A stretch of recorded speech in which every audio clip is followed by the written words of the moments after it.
আসসালামু আলাইকুম। আবারও আপনাদের মাঝে হাজির হলাম। আজকে হাঁসের মাংস রান্নার রেসিপি আপনাদের সাথে শেয়ার করব।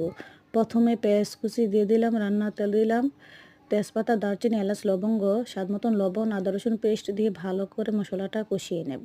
কষানোর পরে সামান্য পানি অ্যাড করে দিলাম, মশলাটা পুরো না যায়। হলুদের গুঁড়া, মরিচের গুঁড়া, ধনিয়ার গুঁড়া, জিরার গুঁড়া দিয়ে ভালো করে মশলাটা কষিয়ে নেব।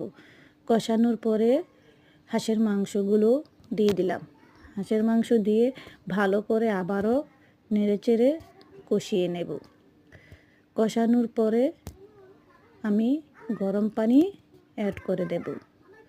গরম পানি দিয়ে দিলাম, দিয়ে আবারও ভালো করে নেড়েচেড়ে কষিয়ে নেব।